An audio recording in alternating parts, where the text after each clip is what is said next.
हम बात करेंगे मौजूदा मुल्क की सूरत हाल की। ऑब्वियसली बड़ी खबर पे जिस टाइम इमरान ने इकॉनमी की बात की, लेकिन उससे पहले इलेक्शन कमीशन की जानिब से जो हल्का बंदियां हैं 30 नवंबर तक करने और इलेक्शन शेड्यूल जल्द जारी करने की यकीन दहानी कराने के बाद ये वाज़ेह होना शुरू हो गया है कि इलेक्शन में जो गैर ज़रूरी ताख़ीर हम एक्सपेक्ट कर रहे थे वो नहीं हो गई और आइंदा इलेक्शन जनवरी के आखिर में या फरवरी के शुरू में होने का इम्कान है, जिसका हवाले से कहा जा रहा है कि रवां हफ्ते इलेक्शन कमीशन की जानिब से ऐलान भी मुतवक्के है। रवां हफ्ते जी मुल्क की सियासत का के हवाले से अगर कहा जाए तो खासा अहमियत का हामिल है, जिसमें यह भी कहा जा रहा है कि सदर मुमलिकत इलेक्शन की तारीख देंगे। अगर ऐसा हुआ तो इलेक्शन कमीशन पहले ही सदर मुमलिकत को इलेक्शन एक्ट में तरमीम से मुतालिक आगाह करके अपनी हक की बात कर चुका है और कह चुका है कि इलेक्शन की तारीख देना हमारा इख्तियार है, ना कि सदर मुमलिकत का। बिल्कुल, और सदर मुमलिकत के अपने भी दिन जिन्हें कहा जाता है कि दिन गिने जा चुके हैं, कॉन्स्टिट्यूशनली हम बात कर रहे हैं, वो भी कम है। दूसरी जानिब चीफ जस्टिस ऑफ पाकिस्तान के पास भी दिन कम है बतौर चीफ जस्टिस। उनके बाद जस्टिस काजी फाइज ईसा साहब की आमद है। ये दो बहुत बड़ी मेजर तब्दीलियाँ हैं जो कि होनी है और क्या। लेकिन सदर के जाने के बाद चूँकि असम्बली एग्जिस्ट नहीं कर रही तो फिर इस ओहदे की आईनी हैसियत क्या होगी, ये सवालात भी अपनी जगह पर बहरहाल मौजूद हैं। इस वक्त अगर हम election commission versus president of Pakistan ये मामला देखें तो क्या ये मामला दोबारा सुप्रीम कोर्ट जाएगा और सुप्रीम कोर्ट डिसाइड करेगा, जहाँ पहले ही जमात इस्लामी तहरीक इंसाफ वकला तंजीमें इलेक्शन जल्द कराने की दरख्वास्त दे चुकी हैं और उधर जो सदर आरिफ अलवी हैं, जैसा कि मैंने कहा कि उनके दिन पूरे होने वाले हैं बतौर प्रेसिडेंट ऑफ पाकिस्तान। 8 सितंबर को सदर मुमलिकत की मुद्दत ख़त्म हो जाएगी। This would be his last day और आज चूँकि 4 सितंबर है, सो बिल्कुल 4 दिन बाकी हैं। इसके बाद नए सदर के इंतखाब तक अपना काम सदर बहरहाल जारी रखेंगे और बिजली के बिलों में इजाफा जो है ये अवाम के सर पर इस वक्त सवार है और सिर्फ इस वक्त अवाम के सर पर सवार नहीं है, केयर टेकर प्राइम मिनिस्टर काकड़ साहब के भी सर पे सवार है। रात को प्राइवेट टेलीविजन के एक इंटरव्यू में उन्होंने कहा कि जब मेरा बिजली का बिल अब से कुछ अर्सा पहले आया तो मैं भी सर पकड़ के बैठ गया, मेरा इतना ज्यादा बिल आया, बड़े परेशान हो गए। वो बिल उस स्टेटमेंट के बाद आया था जिसपे उन्होंने ये महीने इससे पहले आया क्योंकि इंटरव्यू अभी हुआ है ना, तो मुझे लगता है पिछले महीने, क्योंकि उन्होंने पहले कहा था कि ये बिलों का मसला इतना बड़ा नहीं है जिसको इतना बढ़ा चढ़ा के पेश किया जा रहा है। आई होप कि ऐसा ही हो। अच्छा जी, आगे इसी हवाले से तजिया ले लेते हैं। हमारे साथ जैगम खान साहब मौजूद है, सीनियर तजियाकार है। बहुत शुक्रिया जैगम खान साहब कि आपने अर्ली इन द मॉर्निंग हमें ज्वाइन किया। जी, अभी हम इलेक्शन के हवाले से बात कर रहे थे और इलेक्शन कमीशन की जानिब से जो नई हल्का बंदियाँ हैं इनकी तैयारियां मुकम्मल करने के हवाले से हमें नज़र आ रहा है पकड़ी हुई है। आपको लगता है कि जिस इलेक्शन की हम ताख़ीर की बात कर रहे थे बार बार के इलेक्शन अभी बाज़ाहिर होते नज़र नहीं आ रहे, दो के ऐसा माहौल भी नहीं है कि इलेक्शन हमें होता नज़र आ रहा हो, सॉरी सी के ये जो जनवरी या फरवरी के स्टार्ट में कहा जा रहा है इलेक्शन एक्सपेक्टेड है, ऐसा पॉसिबल हो सकेगा? हमारे जो मौजूदा हालात हैं अगर उसमें कोई ख़तरनाक बात हो सकती है तो ये हो सकती है कि माशी अदम इस्तेहकाम के साथ एक सियासी अदम इस्तेहकाम भी चलता रहे। और उसका मतलब क्या है?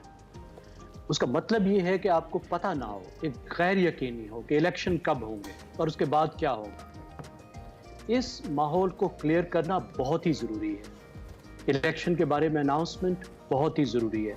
अच्छी बात है इलेक्शन कमीशन ने कुछ रीअश्योर किया है, लेकिन मेरी राय में जो एक माहौल पैदा हो गया है, जिस तरह का एक आम तासुर पैदा हो गया है कि पता नहीं कब इलेक्शन होंगे, पता नहीं होंगे या नहीं होंगे, 4 महीने बाद होंगे, 6 महीने बाद होंगे, साल बाद होंगे, 1.5-2 साल की बात की जा रही है।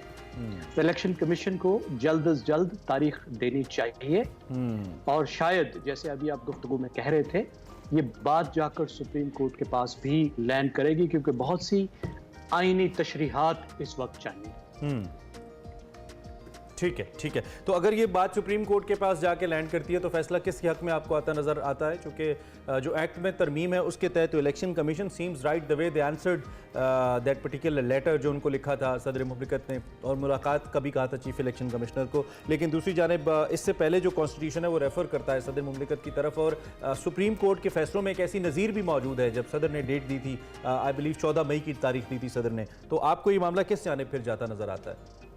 देखिए, आईनी तौर पर जो है ना वो 2 चीज़ें तशरीह तलब है जो सुप्रीम कोर्ट में जो बातें जाएंगी, अभी जा भी चुकी हैं, लोग लेकर जा चुके हैं।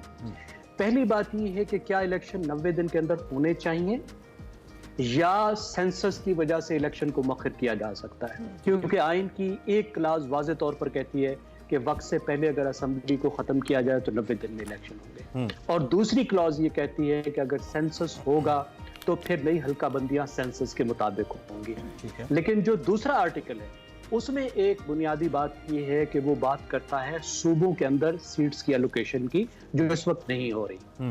तो पहले तो ये तशरीह करनी है सुप्रीम कोर्ट ने, और मेरी अपनी राय ये है कि इलेक्शन 90 दिन के अंदर होने चाहिए। ठीक है, ये एक बहाने के तौर पर इस्तेमाल किया जा रहा है सेंसस को लेट करने के लिए, नंबर 1। लेकिन सुप्रीम कोर्ट ने इसकी तशरीह आपकी ज़ैगम साहब कह रहे हैं राय है कि 90 दिन के अंदर होने चाहिए। मेरी यही राय है कि आर्टिकल 224(1) जो ये कहता है कि 90 दिन में इलेक्शन होने चाहिए, वो सुप्रीम है, वो ज्यादा अहम है, क्योंकि ये लोगों की हक के हकमियत का मामला है। आप लोगों की हुकूमत को मुंतखब नुमाइंदों से छीन के एक अबूरी इंतजाम के सर नहीं दे सकते, उनके हवाले नहीं कर सकते सिर्फ सेंसस की बुनियाद पे, वो भी जबकि सूबों की सीट्स में तब्दीली ना हो रही हो। सूबों की एलोकेशन में तब्दीली हो रही तो आप कह सकते हैं ना कि देखिए फेडरल मामला है, सूबा में झगड़े हो जाएंगे, फेडरेटिंग यूनिट्स में प्रॉब्लम हो जाएंगे, अगर सिंध के 4 सीटें बढ़ रही हैं तो आप किस तरह उनको कम दे सकते हैं, लेकिन ऐसी सूरत हाल नहीं है। तो ये आर्ग्यूमेंट मेरी नजर में कमजोर है। अब देखिए सुप्रीम कोर्ट क्या बात करती है। अब दूसरी जो बात है कि ये जो सदर साहब ने कहा है कि मुझे ये इख्तियार है कि मैं असेंबली की तारीख दूं, मेरे ख्याल में ये पर यहाँ पर वो बहुत कमजोर हैं। आइन उनको ये इख्तियार नहीं देता, ये आइनी मामला है। देखिए पाकिस्तान में जो भी कानून बनता है वो आइन से मुतसादिम नहीं हो सकता। ठीक है, अगर आइन ने कहा होता कि सदर को इख्तियार है तो फिर कोई कानून उसके खिलाफ बन ही नहीं सकता था, क्योंकि आइन ने कहा होता। लेकिन आइन जहां पे वो कहता है, आइन ये कहता है, पहली बात तो कि हमारे आइन का ओवरऑल स्ट्रक्चर ये है कि पाकिस्तान का आइन ये कहता है कि सदर हर काम वजीर आजम के मशवरे से करेंगे, अनलेस के ये वाज़ेह तौर पर लिखा हो कि सदर को ये काम खुद से करने का अख्तियार है। तो ये सदर को खुद से तारीख देने का अख्तियार नहीं, जब सदर ने खुद से असेंबली तोड़ी हो, जैसे इलेक्शन कमीशन ने कहा। और उसकी सिर्फ एक सूरत है, देखिए खुद कब तोड़ते हैं वो, खुद इस तरह तोड़ते हैं कि कौमी असेंबली में वजीर आजम के खिलाफ अदम एतमाद आ गई, वजीर आजम साहब की छुट्टी हो गई। अब असेंबली ने नया वजीर आजम मुंतखब करना है, असेंबली कर ही नहीं पा रही, किसी पर अब कोई बंदा ही नहीं है जिस पे असेंबली मुत्तफिक हो। तो अब क्या होगा, एक ऐसी सूरत हाल पैदा होगी ना जहां पे मुंतखब नुमाइंदे अपने मसले को हल नहीं करते। तो उसमें असेंबली में उसमें आइन सदर को इख्तियार देता है कि वो खुद ही तोड़ देंगे असेंबली को, और जब खुद ही वो तोड़ देंगे तो फिर वो खुद ही तारीख भी देंगे। तो इस मामले में मुझे नहीं लगता कि सुप्रीम कोर्ट भी उनके साथ जाएगी। लेकिन अहम मामला ये होगा कि इलेक्शन कब होंगे, इलेक्शन कब होंगे।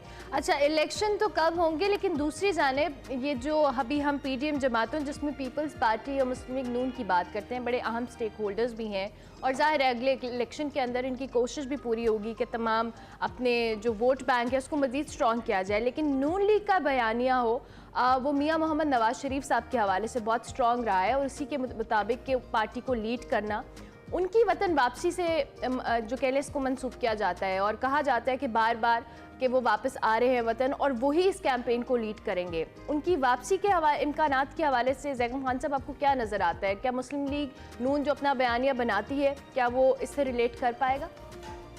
देखिए, मुस्लिम लीग नवाज के लिए अब आखिरी जो उम्मीद है वो नवाज शरीफ खुद है, क्योंकि वो शदीद मुश्किलात में आ चुकी है जब से हुकूमत में आए हैं, ख़ास तौर पे जब से उन्होंने इसाक डार साहब को बुलाया। इसाक डार साहब ने जिस तरीके से मईशत को मिसमैनेज किया, अभी आप देखिए जाते जाते भी वो जो कर गए, शुगर के मुतल्लिक जो वो कर गए, जिस तरीके से वो बिलों का मामला कर गए कि भाई आपने अगर बढ़ा ही दिया था तो जुलाई के पैसे जुलाई में डालो, वो जुलाई के पैसे भी हमें जो है वो आगे पे करने पड़े, तो लोगों की लिए मुसीबत बन गई। और लोगों को पता है ये कौन किसने किया है, यानी वो सिलसिला तो 20 साल से चल रहा था, लेकिन उसको आखिरी पॉइंट पे जिस तरह मुस्लिम लीग नवाज ने इसाक डार ने खराब किया, उसका इल्ज़ाम लोग मुस्लिम लीग नवाज पर ही देते हैं। बहुत बड़ी मुश्किल है, और उसकी गैर मकबूलियत आप मुझसे बेहतर समझते हैं, नौजवान है, बेशुमार लोगों से बात करते हैं कितनी गैर मकबूल हो चुकी है और इलेक्शन में कितनी मुश्किलात हैं। अब क्या मियां नवाज शरीफ संभाल पाएंगे? पहली तो बात यह है कि क्या वो आएंगे, और मुस्लिम लीग नवाज ये समझती है कि उनको आना चाहिए, उनके बगैर हमें बहुत मुश्किल है। नवाज शरीफ ये समझते हैं कि उन्हें सेफ एंट्रेंस मिले, दोबारा जेल में ना जाना पड़े, वो एक मुश्किल काम है, क्योंकि जाहिर है उनकी सजा का जो दौरानिया है उसमें जमानत आसान नहीं है, बहुत मुश्किल है। अदालत में उनके हक में फैसले हों तो तब वो एक आज़ाद आदमी होंगे। लेकिन चलिए वो आते हैं, उनको ये मौका भी मिल जाता है, ही बिकम्स अ फ्री मैन, तो क्या फिर मंजरनामा बदल जाएगा? मुझे नहीं लगता मुस्लिम लीग नवाज के लिए फिर भी मंजरनामा जो है मुस्तकबिल करीब में बदलेगा। एक तो नवाज शरीफ लंदन में बैठे हुए भी आपको ऐसे महसूस होता है जैसे वो मौजूदा हालात से बहुत दूर जा चुके हैं। उनकी अंडरस्टैंडिंग पाकिस्तान के बारे में बहुत वीक हो चुकी है। फिर पार्टी की जो गिरफ्त है वो जो हालात पर थी, नौजवानों के साथ जो ताल्लुक था वो बिल्कुल खत्म हो चुका है। देखिए पाकिस्तान के जो इलेक्शन जो भी हो रहे हैं अभी, हर इलेक्शन में कोई 1.5-2 करोड़ नया वोटर आता है जो 18 से 25 साल की उम्र का होता है। ये वो लोग हैं जिनको हमारी जो पुरानी पार्टियां हैं अपील नहीं कर पा रही। और अपील क्यों नहीं कर पा रही? देखिए ये बहुत अहम बात है, इसलिए नहीं कर पा रही कि ये तब्दील नहीं हो रही। इनके लीडर भी 70-70 साल की उम्र के हैं। लेकिन इसके अंदर हम ये सारा जो मौक़िफ़ आप अपना हमारे सामने रख रहे हैं, मैं इससे मुत्तफ़िक़ हूँ और ये यकीनी तौर पे ऐसा ही है, लेकिन ये सारा पॉलिटिकल पार्टीज़ के मुताल्लिक है। एंड वी नो कि पाकिस्तान के सियासी फैसले पॉलिटिकल पार्टीज़ नहीं करती हैं। एस्टैब्लिशमेंट का बहुत इंपॉर्टेंट रोल है और ये पिछले 70-75 साल से है since Pakistan came into being. क्या उन्होंने भी अपना माइंडसेट चेंज किया है? क्या उन्होंने भी ये देखा है कि ये जो अनएक्सेप्टेबल फोर्सेस हैं ये उनके लिए एक्सेप्टेबल क्यों है? क्या उन्होंने अपने माइंडसेट को उस तरीके से ग्रो किया है विद द टाइम जो करने की ज़रूरत है, जिसकी तरफ हम सियासी जमातों, क्योंकि सियासी जमातों का काम तो ज़ैगम खान साहब अपने उम्मीदवार लाना है ना, वो मुझे ले आएँ, वो आपको ले आएँ, वो जिसको ले आएँ, और फिर अवाम का काम है वोट करना। लेकिन एक मजमूई तौर पे जो माइंडसेट ड्राइव करना है डेमोक्रेसी का, पाकिस्तान जैसे मुल्क की डेमोक्रेसी का, वो तो आपको मालूम है कि फ़ैसले पावरफुल हल्के ही करते हैं। तो क्या उन्होंने भी इस चीज़ को वो भांप रहे हैं जिस नहज पे मुल्क आगे और मुसलसल जाए जा रहे हैं, और क्या मुल्क मज़ीद किसी किस्म की मसलियतों का मुतहम्मिल हो सकता है? इस बारे में क्या सोच रहे हैं वो? बहुत ही आपका जो सवाल है इंतहाई अहम सवाल है।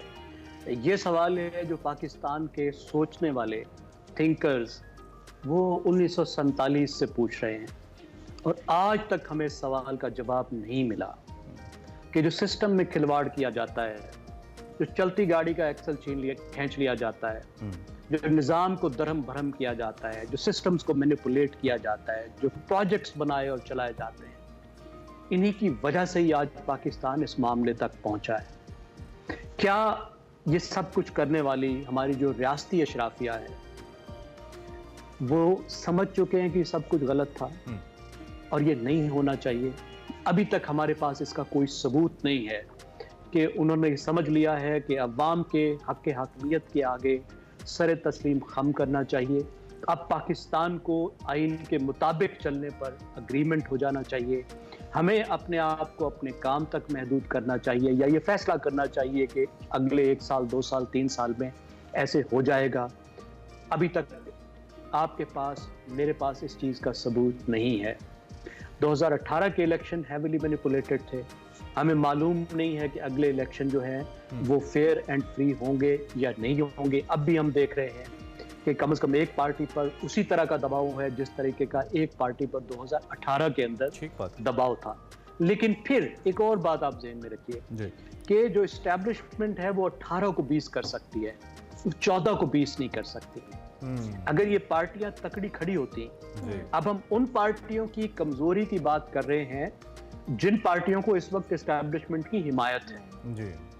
अगर ये 18 हैं तो ये 20 हो सकती हैं, लेकिन अगर इनकी पॉपुलैरिटी ऐसी है कि ये 15 है और 15 से भी कम है तो फिर एस्टैब्लिशमेंट इनको बिल्कुल ठीक कह रहे हैं साहब। और कतई कलामी की माज़रत, अलमिया तो ये है कि जो पार्टी इस वक्त ये नोहा के ना है ना कि हमारे साथ ठीक नहीं हो रहा, उसको भी जब सपोर्ट मिलती है तो वो बिल्कुल इजी होती है। यानी कि जिसको जिस वक्त सपोर्ट मिल रही होती है उस वक्त वो आवाज़ नहीं उठाता, जब वो ऊपर से छप्पर छाया नहीं होती तो फिर आवाज़ उठाते हैं। ये नहीं होना चाहिए, सब कुछ आइन और कानून के मुताबिक होना चाहिए दोनों अतराफ से। बिल्कुल ठीक है, टाइम हमारा खत्म हो गया। थैंक यू वेरी मच, आपके तज्जिए का बहुत शुक्रिया।